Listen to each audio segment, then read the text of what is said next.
Hello and welcome to the PaynePoints Podcast. We want to tell the stories of people, their businesses, and the journey that they are on. Our purpose here is to gather a new perspective on starting, growing, maturing, and maintaining businesses of all sizes. So grab that cup of coffee, sit back, and join us as we have this conversation.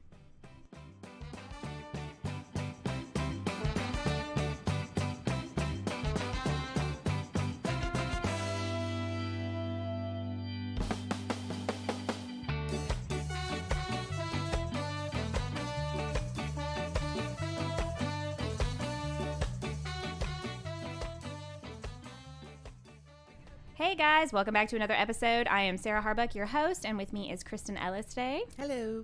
And our special guest is Zachary Castillo of SnoBros. Hello. Hi there. How's it going?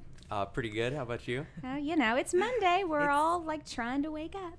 Yeah. Of course. So why don't you, Zach, tell us a little bit about yourself, and we'll go from there. So I'm 21. Just always been kind of an entrepreneur minded person. Whenever I was 13, that was whenever I started my first kind of real business working for myself. Really? I got a DBA. It was called Pins with a Twist. At 13? At 13, yes, ma'am. I remember that. Okay, wait a second. I don't remember this. I wasn't here back then. What was it? Okay, so me and one of my buddies, we had seen some guys, they had done some wood turning. And so I saved up, I bought a lathe, bought some other things. And so we would turn all sorts of things out of wood, wood and acrylic mixes, antler, different other types of bone. And so I started doing that, kind of making custom things, great graduation presents, and a lot of Christmas presents. Yeah. And so I That's mostly very cool. did like writing pens, some really nice ones, bowls, shaving razors, bottle stoppers, stuff like that. Wow. And so I would go to different markets and stuff like that, and then like Holiday in the Pines, other of the big holiday events, and would go set up a booth and sell them there. So that was kind of my start.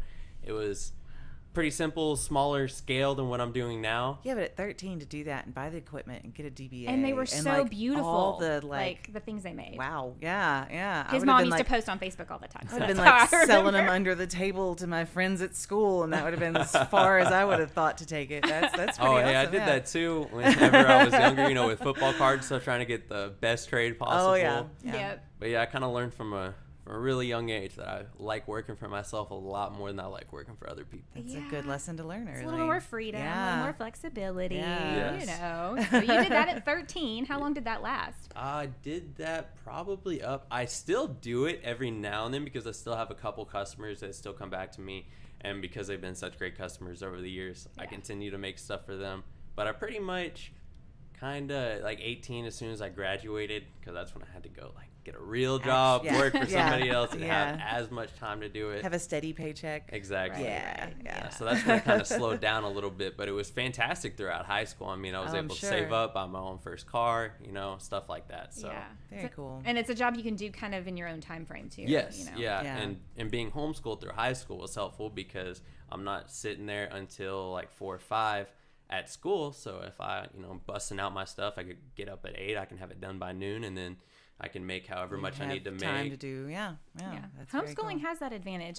People are starting to learn that now, I think. I think after this last year, a lot of people are going to be turning more to homeschool. Yeah. So now you have SnoBros, which is a snow cone stand. Yes, ma'am. So when did you guys conceive that idea? So whenever I was 16, I got my first real job working for somebody else, and it was working at one of the other snow cone stands in town. And I worked there for one summer, and every time the owner was there, I would kind of just ask him questions about it, just kind of learning, keeping a backlog. He's a businessman. I like to know as much about all that stuff as possible, all those people. I just try and listen and learn from everyone as much as I can. And so he would tell me all about it, and one of the main things for me is he would say, hey, don't really worry so much about messing it up, because if you do, the average cost is 13 cents. So it doesn't cost me anything. I don't care how many times you mess up. You dump it out, make another one. It's not a real The overhead is so cheap that exactly. Yeah. And so to me, I saw that. I was like, wow, that is crazy. Those are some fantastic profit margins. Yeah. Right. And so that is cool. The overhead is low. And so at 16, I was like, man, if I'm going to start something, I know I can't start something on a huge scale, because I've worked in restaurants and I'm kind of more geared towards that food service industry. But obviously, can't start a restaurant. That requires significantly more. A lot of money. Yeah, a lot of money down. Yes, exactly. And I'm guessing you're just starting to build your credits, so yes, it's ma'am. a little hard to go get a credit line. I've been working on that as much as I can. Yeah. That's been a big thing. Yeah. But yeah, so that's why I was like, that's, I feel like it's something I can actually do. I can actually see a price point that is achievable for me, as opposed to spending hundreds of thousands to millions. That'll never happen within the near future. But well, you scale up. I mean, you start small and you build. Think about Jeff Bezos. He started in his garage. Yes. And now look at that. Right. I mean, 25 years later, so dude, you're on the right path, I think. Yeah, you started. You started if I could have strong. just a little portion of what he's happened, I'd be pretty happy. Yeah, I think we'd all feel that way. Oh, absolutely. Just a little bit. Just so a teeny bit. Did you partner up with your brother and another friend, right? Yes, to create SnoBros? And so right now it's just me and my brother. But yeah, we've been doing it. We started it, and we started last year in 2019. And so we still had it was a big learning curve. I did as much research as I possibly could. I read every single article online that I could find. And so to me, I felt like I was a little overly confident. I felt like, all right, like I have read everything I can find on the internet. So I feel like I've gotten a pretty good idea and example from other people. Yeah. But then whenever we really started it, that's when I'm like, wow. That's when you really learned. They didn't tell me about all these legalities and permits, and that there's like 20 more than I expected to have. Oh my. Experience is the best teacher. Yes. And I expected it to be so simple, because I mean, one of the main ingredients is ice and sugar. Right. Yeah, ice and sugar. And flavoring. But exactly. I'm sure that with dietary restrictions and things, you want to try to encompass a wider market, so you have to provide sugar-free or gluten-free and all the different things now. Cater to different people, so you have a bigger... Yeah, it's a little more complicated. Word am I trying to think of? Audience. But you would think a snow cone stand, customer base. There you just go to the courthouse and get a DBA, and boom, you're done. Yeah, but that was not the case. That's what I was expecting. I was expecting to be pretty simple. I guess you're on other people's property. You have to get permission, or how and does the that health work? department has to come and inspect you as well. Yeah, so I expected just go out, get it. We actually ended up doing an LLC since a partnership. That was a big thing that I would, if looking back on it, would never have done that, because as far as taxes and stuff go, you're an LLC corporation. They look at us like, oh, y'all became an LLC, y'all must be making some serious money. Right. And it's a snow cone stand, man. Yes. And that's what we couldn't even do anything online. We had to actually call somebody up and talk to them and tell them, hey, we're not a restaurant, we're a seasonal business, we're a snow cone stand, we're only open from March to September, and it's not a huge multi-million-dollar corporation. Right. You may have a pretty decent profit margin, but you're still talking about a couple dollars. Yes. Yeah, your average sale might be $5. Right. It's not like you're doing $1,000 every sale. No. So, yeah. Wow. Yeah, you wouldn't think, but whenever, you do any kind of food service job, the health department has to come and inspect you. Once you get set up, you have to have certain compliances in place. And then, being on someone else's property. Yeah. So there's a whole litany of things that sometimes research on the internet doesn't teach you. Yeah. It's the getting in and doing it. Yes. And honestly, like the health department stuff, that was the easiest thing for me, because I've been working in a restaurant since I was 17. So all of that's kind of second nature to me. Know how to keep things clean. Mm-hmm. Yeah. And I've gotten a lot of help too. I mean, both the restaurants I've worked at, like I've asked my managers and talked to them and just been like, hey, can I just kind of watch what you're doing and just follow you around and just like, hey, whenever the health inspector's here, I just want to watch and see how it works. See what they're looking for. Yeah. And that was before I even I didn't even know if I was actually going to do a snow cone stand, but I wanted to know the ins and outs of it. Right. And so the health inspector, that's been the easiest thing, because whenever she comes out and inspects us, she'll be asking me all these questions. I'm like, hey, this is something I know this. Like, I know the ins and outs of this. I know how to keep it clean. I know exactly what we need, to hit, all of the checklist. Right. So that was honestly the only thing that I was actually prepared for, that I've actually experienced before. Wow. Now, snow cone stands can be a dime a dozen, especially here in the South. Yeah. What did you guys, in your planning of like, we're going to open a snow cone stand, what did you guys decide on what would set you apart from your competition, basically? So I think the big thing, we went out, we looked for one first, went to go try and find the perfect stand. as soon as we purchased it, we had purchased in the spring before the summer. And so then as soon as we bought it and all the other stands started to open up, went to every single one of them to try and would buy a couple so we could just get a good mix and see, okay, like, what do each of them do and what is really good that they do and what can we do better? And so some of them have like the ice cream in the middle and the fresh fruit and stuff, but not all of them. So that was a big thing. I would look on Pinterest. I would look online. I would look at like the big larger snow cone stands that have franchises and stuff. Yeah. And they have a lot of different options available. And so we wanted to be able to give the most options, have it be really gourmet. I don't want just a simple, snow cone. Like, we've got regular snow cones too, but our big draw is, hey, our specialties, you got the ice cream in the middle. We can do fresh fruit on top. We got cream, candy, all sorts of stuff to add on to there. Okay. And then also we do any of our flavors, we can make sugar-free. So it's not just you only get to choose from like 1, 2, 3, or 4. Right. It's our full menu, we can make it sugar-free for you. And then also, I know a lot of people around here, especially in the homeschool community specifically, is where we had them ask. They're real conscious about the artificial colors and stuff. So we also have natural flavors that are all natural, 100% natural flavoring and no artificial coloring. Wow, so the colors aren't like super bright. It's not like a bright cherry red. It's not the prettiest snow cone, the rainbow, but I like that. But that is really cool though. And they taste great. Like, to me, that was a big thing. I'm like, man, I don't know if it's natural. It's a snow cone. It's candy and stuff like that. That artificial flavor. That's kind of the good part about it. So I wasn't expecting it to be so good. But man, it tastes. It's a lot more true to the flavor, like what it actually tastes like. And it's still, honestly, for it being natural, you're not compromising anything. You're not giving anything up. One of my favorite things about y'all's stand, and we started coming basically when y'all opened, because your mother, of course, I'm friends with her on Facebook, and she was posting all that, and I was like, oh, cool, snow cone stand. And I saw what you guys were offering, and I was like, fresh fruit, that sounds great. I don't think I've ever had a snow cone with fresh fruit. I'm not really a big fan of snow cones typically. Most of the ones I've gone to around here, it's like, here, have a little bit of ice with your sugar. Yeah, right? What it's like. Yes. So you just wait for it to melt so you can drink it. Right. Because I mean, that's basically it's like a sugar drink.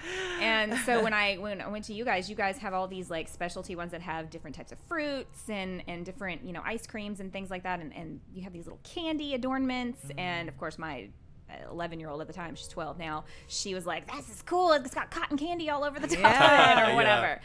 So it's definitely a lot of sugar sometimes if you get all the extra stuff, but I liked my favorite is the tropic, like it's hot, like it has the pineapple and the mango. Ooh, and that sounds delicious. Or the fresh mango, but I think it's got pineapple, coconut, and it's pineapple and coconut flavor. It's got a scoop of vanilla ice cream in the middle, and it's topped with fresh mango and coconut cream. Oh wow, it is really good. Now that's my personal favorite. I didn't have breakfast, y'all. My mouth was watering. I was like, here, give me some more fruit on that. So I really like that. And I know it's not like, I know some other places in town do the fresh fruit, but I feel like that, to me, if you want, and you're offering, more natural flavorings and things like that, it's actually kind of can not be healthy because there's a lot of sugar, but it's a little closer to the healthy end of the spectrum. Healthier. Yeah, we can give you as healthy as possible with. You're still gonna have some sugar intake. Well, when you're eating fruit, it's got sugar in it. But, a little bit more health conscious. It's always good. Not as it's more simple sugars. And it's been really cool too, because we've had a lot of parents who will say like, hey, specifically, I've got my child, they can't have a red dye, they can't have blue dyes or green dyes, like specifically the blue or the red or the green. A lot of kids with ADHD, ADD, stuff like that, those specific dyes really affect them. And so it's really cool that we can have the natural ones so they don't have to worry about it, because otherwise they'll come and say, hey, what are the clear options? Those are the only ones they can choose from. Almond. Almond is a great one. That's what she always comes to get. I always get the almond. I know it's so simple and basic, but I just love that it's not super sweet, but that's that hint of like, I don't know. I just like the way almond flavoring smells. Almond flavored like cake or like I make it's like a delicate. When I made those the almond cake balls? For the almond cake balls. Yeah, those are like my favorite.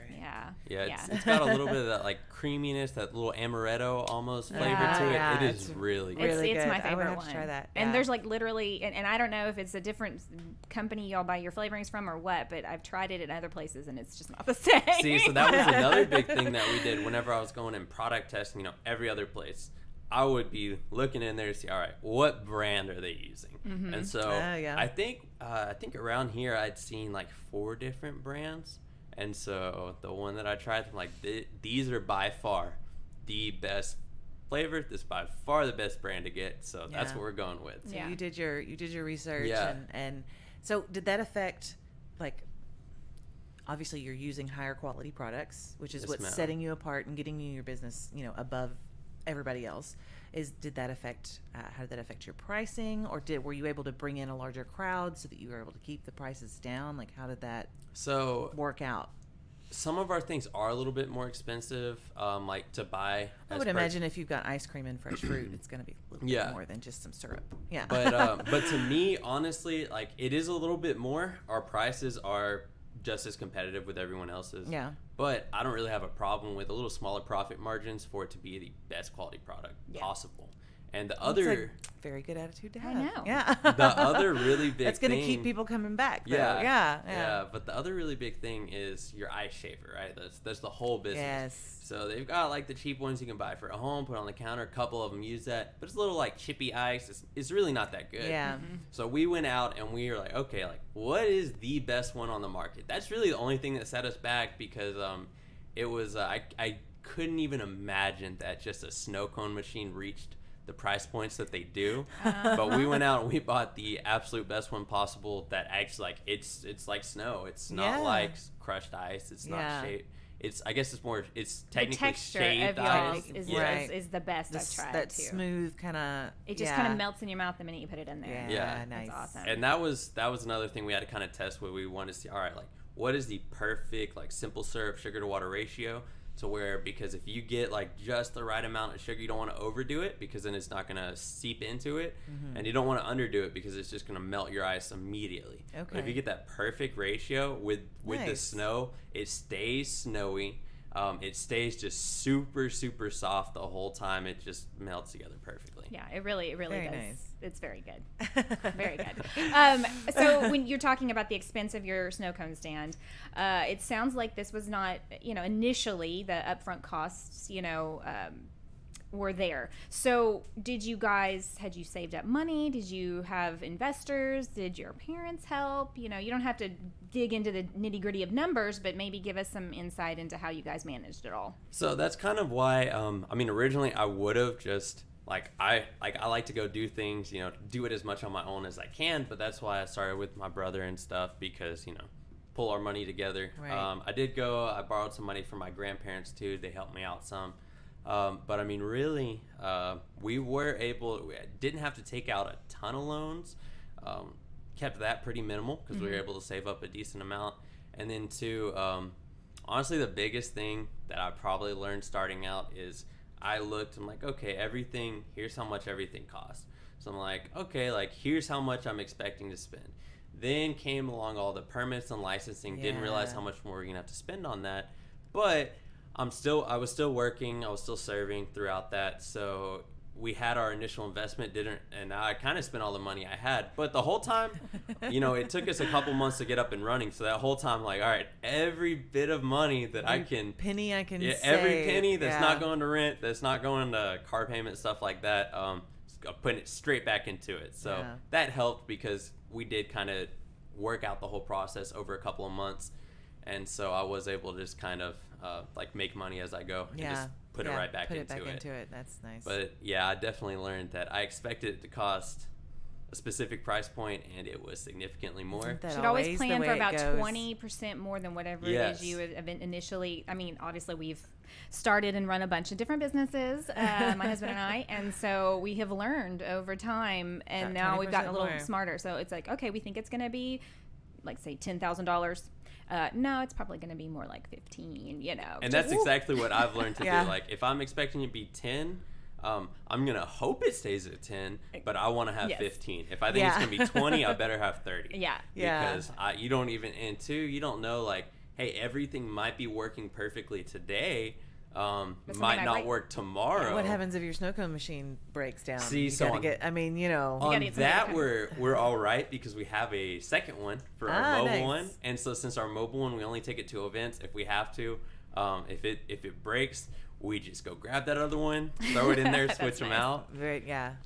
That's nice. Yeah, that can be real tricky at the coffee shop when the espresso machine breaks, because we have the extra one, but it doesn't work that well. Yeah. And so, having an extra one can really save you. Yeah, I didn't even realize how nice that was. The fact that now that we have 2 of them, that luckily we haven't had an issue with it yet. But if we are going to have one, you've got that backup. Thank goodness we have a backup. Contingency plan. Did you always plan to have a mobile like little setup, or did that come as y'all were open and people started requesting you guys come? So yeah, it kind of came along with that.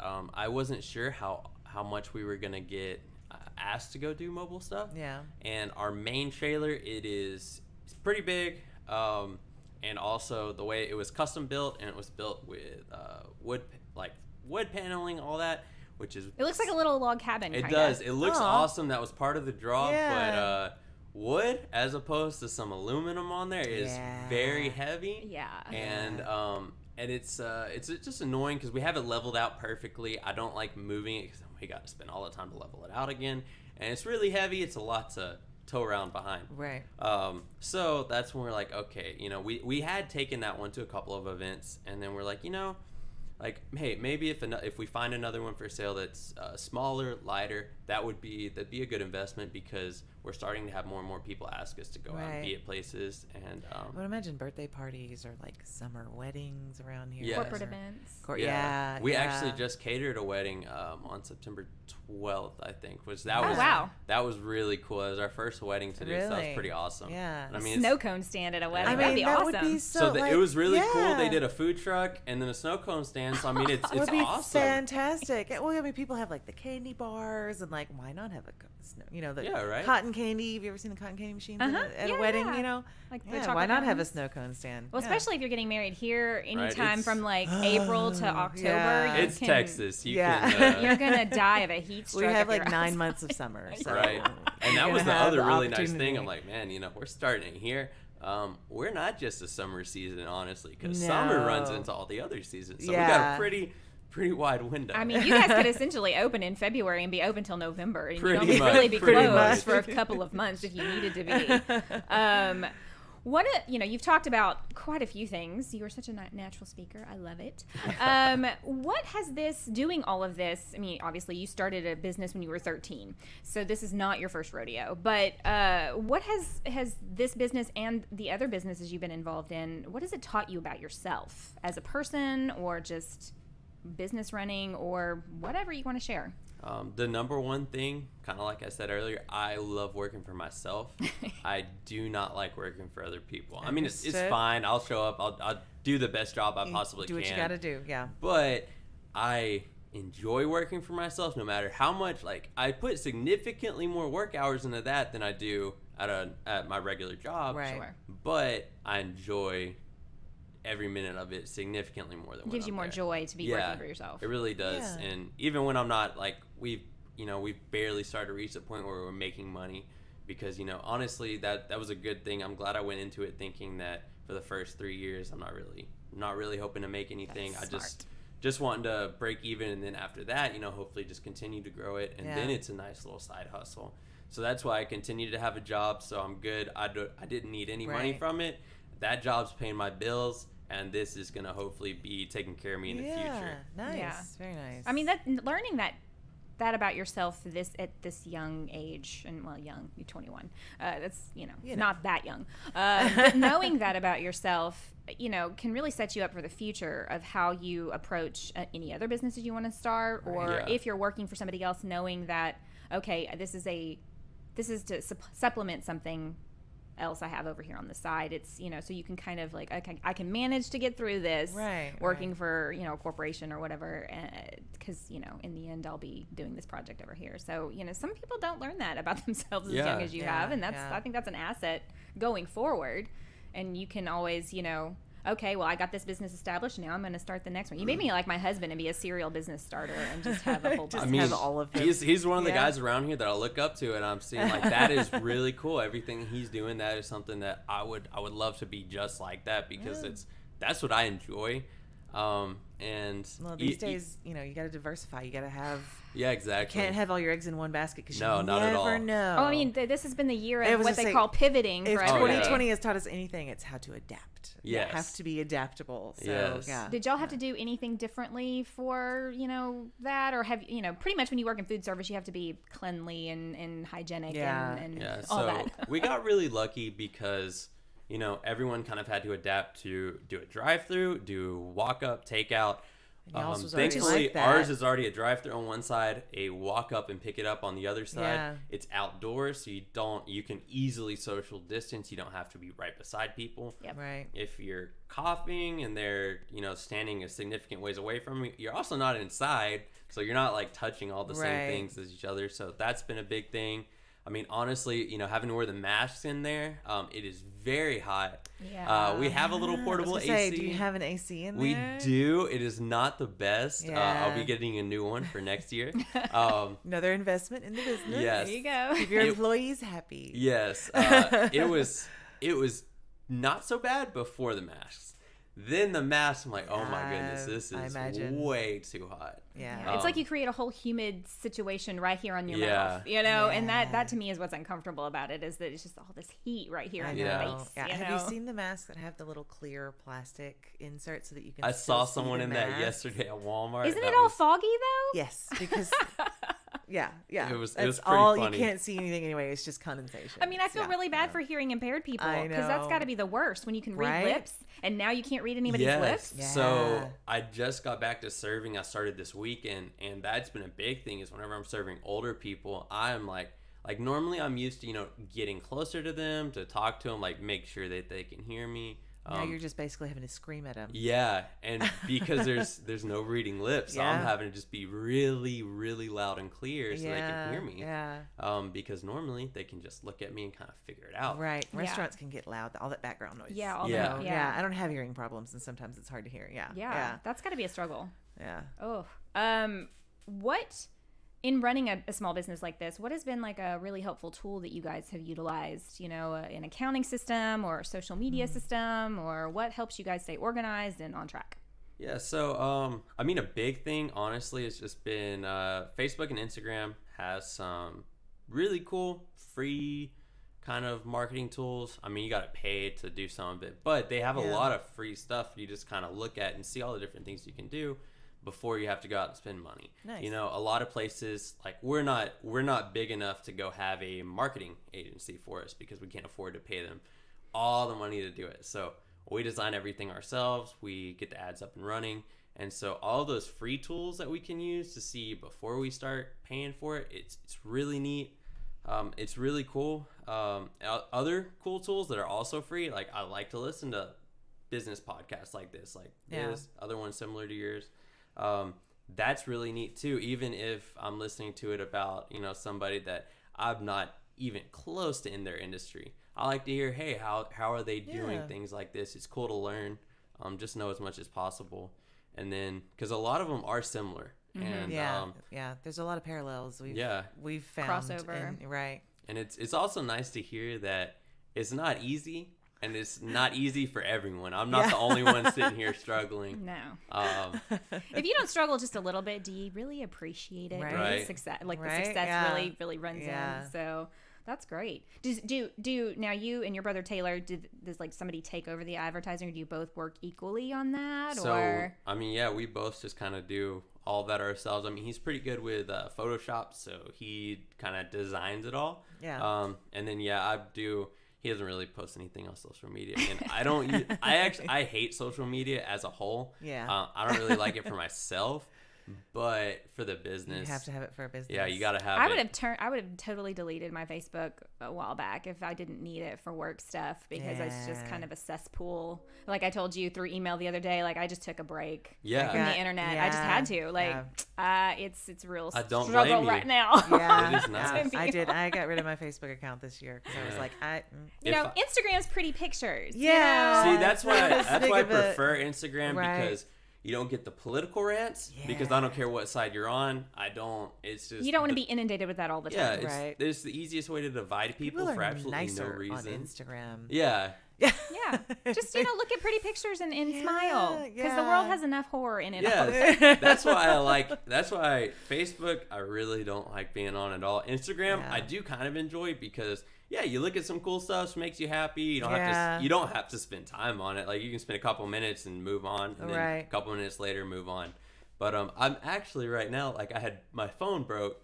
So I've been without a phone for like 2 days, and it has been so awesome. Isn't it kind of great? Oh, I bet. I honestly wish I wouldn't have to go get one. I'd rather just go get a little track phone, flip phone. Yeah. Only get phone calls and texts that are important.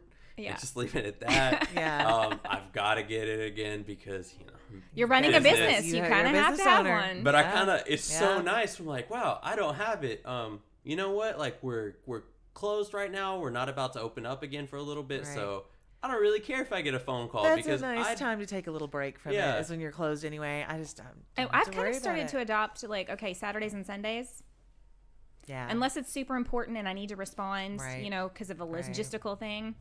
I'm not gonna. I'll jump on just long enough to make sure nothing important's come through, and then I'm off. And it's really been helpful to the mental health. A sanity break every now and then because it's so easy to get bogged down and burned out, and just to be able to just step back for a minute and spend some time outside doing some things, relax or a little bit, playing your favorite video game, or whatever your thing is, reading. Like, you've got to, I think you have to. And if you've enjoyed this experience without a phone, maybe adopt some kind of a philosophy where on this particular day, I'm just not going to look at that. I can take this break because your business isn't, it's a seasonal business, so it's not open currently.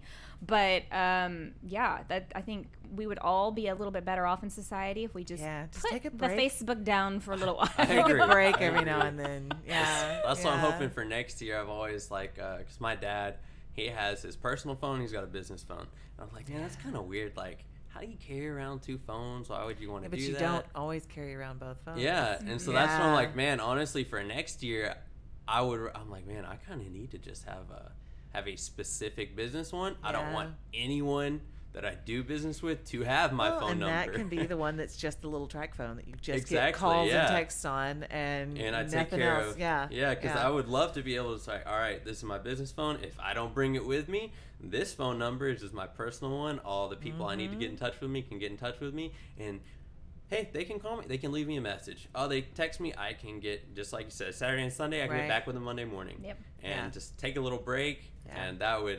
you have to do that. You really have to do that from time to time. It helps with burnout, too, because sometimes you just get so overwhelmed. And, if you're also working a second job, that can, really, you need that mental break from time to time. It's healthy. And I think we've kind of gotten to a place in society where we just have to be connected all the time. And we have to know exactly what's happening. And the Twitter and I don't have Twitter. I hate Twitter. No, it's the devil. It's almost as bad as Facebook. No. I'm with you on that. I don't have Twitter either. I don't need that inundation of information constantly. I grew up in the age where there were 3 channels.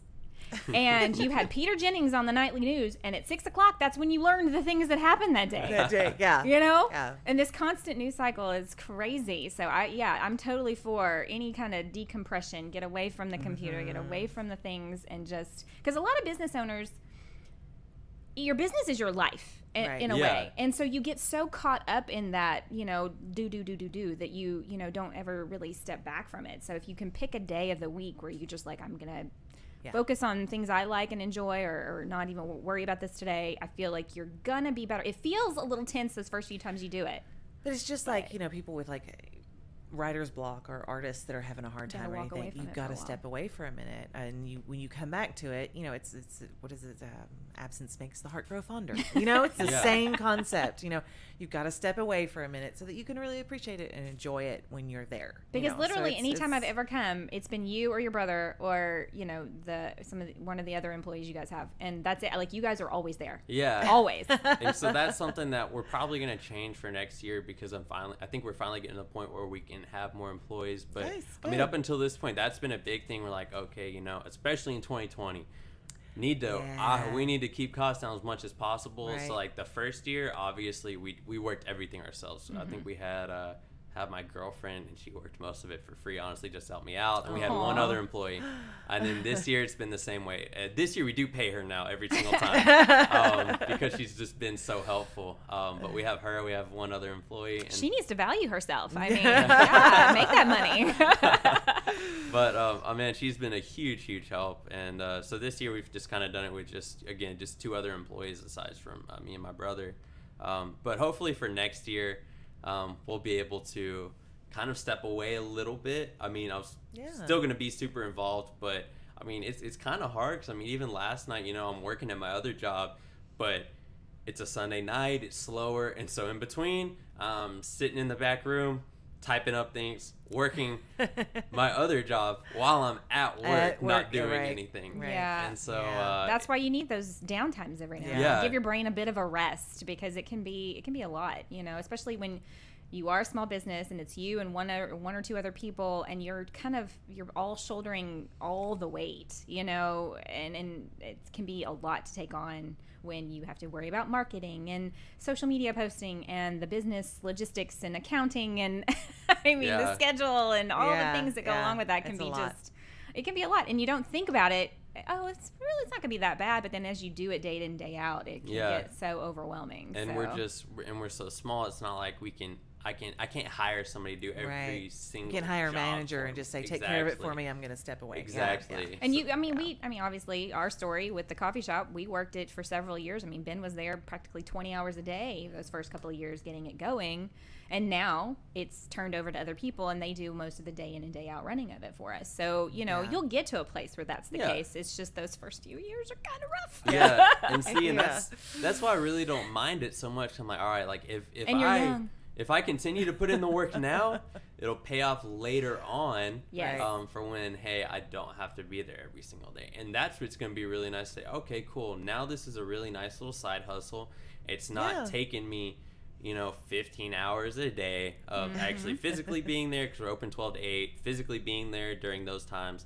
Then also, I take care of all the rest of it usually in the middle of the night. You get supplies, you got to do the advertising, you got to clean, you got to, so it's going to be a lot nicer when I don't have to physically be there as much and I can just kind of run it, just kind of look over it. And then it gives me time to, hey, whatever the next business, idea is, the next step up, right? I've got time to, hey, I can spend, if I can spend 20 hours a week on this, and this is still running smoothly without me physically being there every single day, cool. Now I can go back to my 80-hour work week or whatever the next thing is because I've got time to do it. Right. And it's a well-oiled machine at that point. And it kind of run itself. Yes. That just takes a little time of getting established, and, that's how it sounds like you're well on your way, though. Yes. Yeah. That's what I'm hoping. What would you say has been, in all this, I know you guys have only been open, about a year and a half, your biggest achievement or success so far that you are like, I'm really proud of this?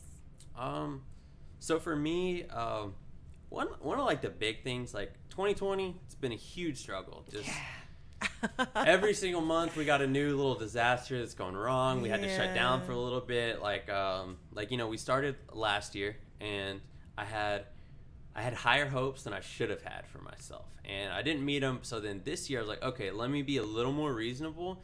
So for the second year, I have the expectations I had year one. I'm not going to go above what I had, but I want to meet my year one expectations. And so we opened on spring break in March. We were open for that first week. From what I could see, we were nailing exactly where I wanted to be. I was so happy.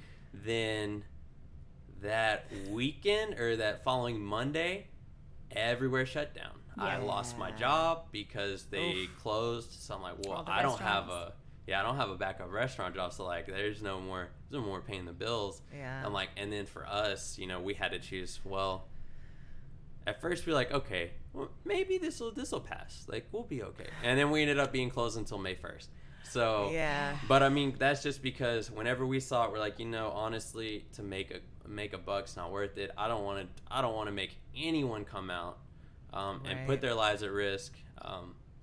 Especially at the very beginning when everything was so new. Unsure. Yes, it was new. It was scary. It was very scary. We didn't know. We got a lot of criticism from people. Like, why did y'all weren't required to shut down? Why did y'all shut down? And it was like, we don't like we didn't know. They're still coming out learning cautious. new things. I had the same too, and I was the same way. I would rather be overly cautious because, again, I mean, I've never seen a pandemic before. I didn't expect to see a pandemic at 20. And so, like, as far living as through some history right now. Yeah. And I'm looking at it, I'm like, dang, like, to me, if we were to have a way to end the world, like, that seems like a pretty plausible way. I'm like, wow, this could be really, really bad. So I am not going to take this lightly. Like, I'm going to treat it as serious as possible. And I mean, I still think it's a serious thing. Yeah, but we can't all live in a bubble forever. Exactly. Right. You got to go back to. And we know more now. We know more how it works and how to protect ourselves. And we all should have been probably doing these things anyway during the higher points of flu season because, I mean. It's making me realize how little I just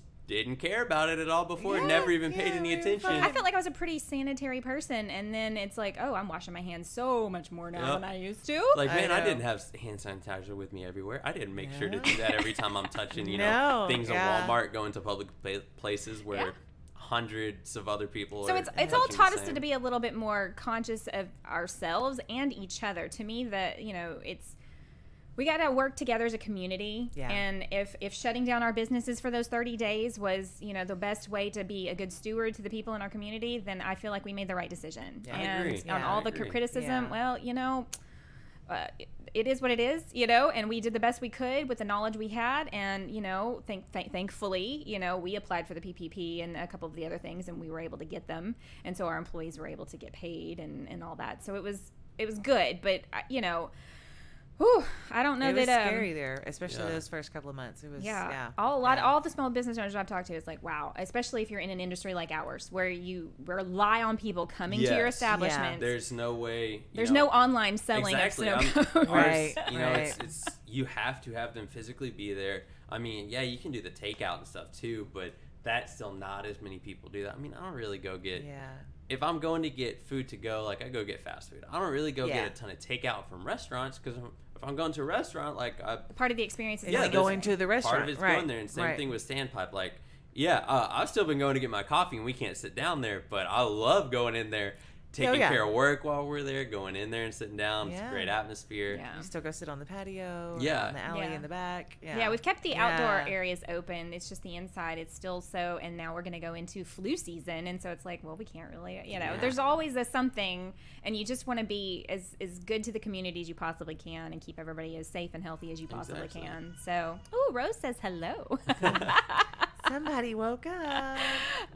So I don't know if I cut you off there with your biggest achievement or success, but being able to figure out that is, I'm sure, for everybody, a success. Yes. Managing to make it through 2020. Make it through that. And so, like, going on to, like, the actual achievement and stuff, like, we weren't able to do the PPP just because it's just small. It's just us. We don't really have employees. We don't have anybody on payroll, so we weren't able to get that. But they had Lufkin had a small business grant, and so we applied for that. We were awarded that, which was awesome because honestly, we were kind of looking at, man, like, this is kind of going day to day now. Like, has slowed down. We weren't at where we were at. I don't have the second income like we did, so I don't have more money and just keep funneling into it. Right. So we were kind of looking at, like, well, hopefully we can keep going. And then we got that, so that kept us like, okay, hey, at least we're not going to go out of business now. At least we know. Right. I don't see, all right, here's the date where we're going to run out of money. Here's the date where we can't fund it anymore. So that was a huge achievement because I definitely didn't expect that. And then just another achievement for me is I don't feel like it's something that's would be a big deal to somebody on the outside looking in, but to me, like, anytime that you get a customer that leaves you a 5-star review on Google, that's amazing. Leaves you a great review on Facebook, that's awesome. And then anytime I see somebody out in public and like, hey, you're the snow cone guy. Like, and they're like, well, we love your snow cones, it's the best in town. To me, that's the biggest, like, personal achievement. Being recognized for your hard work. And just seeing that, because I enjoy doing it, and I think it's a great product, and I think we give really good customer service. And then whenever I have people say, hey, it's our favorite in town, y'all are the best, that makes me feel better. Like, okay, cool. It's like, I'm accomplishing what I want to accomplish with that. I'm giving you the best service possible. You think I'm giving you the best service possible, and you're enjoying the product. They're always very smiling and, hey, how are you doing today? Now, granted, I realize I know their family and known them for a long time, but, I've seen them with others that they don't know, and it's like that. So, that goes a long way, because so many people can be so rude these days and have a frown on their face, and it's like, it goes a long way just to smile. Yeah. Just smile a little bit and everything's fine, Yeah, you guys, I was never a big snow cone person, and then you guys opened up, and I think we took a big group of people, like the first couple of weeks you guys were open, and went to get some snow cones, and I was like, okay, maybe I can like snow cones. I can get behind this. And then I know Katie and David, they come through sometimes. They'll pick up for the shop, so they're awesome too. They always come support us. So. Yeah, I've gotten some for the kids, and like, hey, and I'll ask, hey, can y'all just make them level with the cup, because the little kids will like get it everywhere. Yes. And y'all are like, yeah, sure, no problem. I was like, charge me full price, but like just knock off that big old mound so that the 2-year-old doesn't, knock it onto the floor. What's your favorite snow cone that you guys make? Man, probably the El Diablo is my favorite one. Oh, yeah? I like all the Mexican candy and spices stuff. Gotcha. So it is mango and coconut syrup. It's got a scoop of mango habanero coconut ice cream in the middle. Whoa. We have tahini and chamoy layered all throughout it, and on top it's got fresh mango on top with a tamarindo straw on there as well. And then with a fresh lime. You squeeze that fresh lime on there too, man. That's a game changer. I might have to try that next year. If you like the Mexican candy, if you like tahini and chamoy and stuff, it is really, really good. What's your best seller of the ones y'all have? Our best sellers would be our Bloody Tiger, which is the tiger's blood. It's got vanilla ice cream in the middle, fresh strawberries and coconut cream on top. The Tropic Like It's Hot, like you were talking about earlier. The pineapple and coconut with ice cream, fresh mango and coconut cream, and then our strawberry shortcake, which we introduced that one this year, and it's honestly like become our number one, even though we didn't originally start with it, because it's strawberry and wedding cake. It's got ice cream in the middle with fresh strawberries and cream on top. That one is really, really good. Sounds yummy. Yeah. we were trying them all at the beginning, like when y'all first opened last year, and all the little specialty ones, we would all order a different one and like try them out. And like, okay, this one's my favorite. So that's cool. I mean, that's great that something like that, you don't think, oh, snow cones, but you guys have like made it an art. Like, because I will always take a picture. Snow cones. And it's like they're decorated. Like they put all this cool candy stuff on them. In the age of Instagram, and, exactly. Everything. And if you that's can make part it of your look, advertising, exactly, that's free advertising, right? Because if you can convince, you have all these people wanting to be social media influencers, so perfect. Here's a pretty product that you're going to want to take a picture of, and you're going to want to post. Tag me in it. Exactly. And so there we go. That's advertising that. I didn't have to pay for it. That's perfect. Hey, you have all these tons of followers. Sweet. Now they're all seeing it. Yeah. And it looks like this designer snow cone. Like you're just like, where can I get that? Because most of the time it's a styrofoam cup with a mound of ice. It's got a color on it. And this is like, gourmet dessert almost. And who would have thought snow cones could be gourmet dessert? But you guys have achieved that. What advice would you give to somebody starting out a business, especially someone in your age bracket, someone younger, because we're seeing a lot more people in your age group going, okay, entrepreneurialism is a thing I want to really get into, because, there is so much unsurety. And is that a word? Sure. We're going to pretend like it is today, y'all. There's so much uncertainty. There you go. That's the word I was trying to. It's Monday. Oh my gosh. Yeah, I know. So being in business for yourself, can be a little bit more sure, maybe. I don't know, maybe not. But anyway, what would you tell somebody in your position starting out? What advice would you give? Or what advice did you get that's been really helpful? Yeah. So honestly, I wish I would have gotten like more advice. Like I just kind of, the advice I got was just kind of like the research.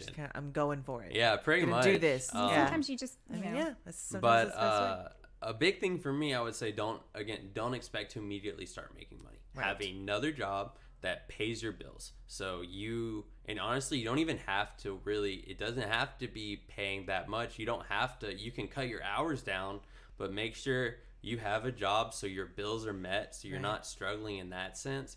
So that way you can sit here and like, okay, every penny that we make in sales, I'm gonna funnel it right back into the business until we're doing well enough.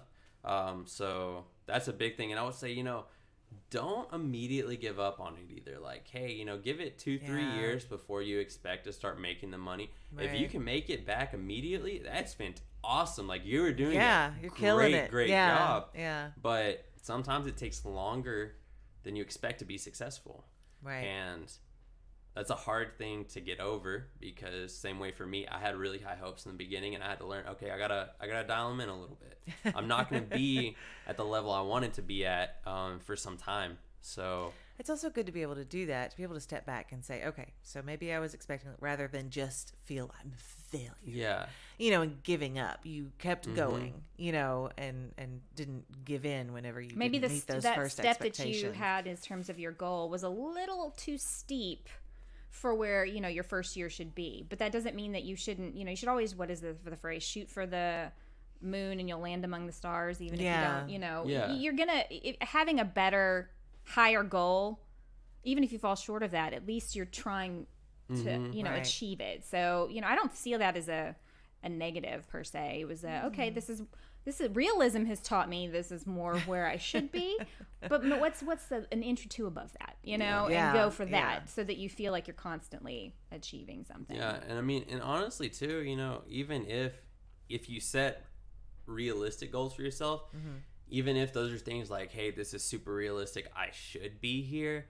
If you're not there when you're first starting out, that's not, as long as you're not like so far away from it, if you can get pretty close to that, that's not even that bad either. Because, you know, the longer you're there, you're only getting, your clientele base is only growing. Right. Because, you know, whenever you're we learning started, how to be more efficient.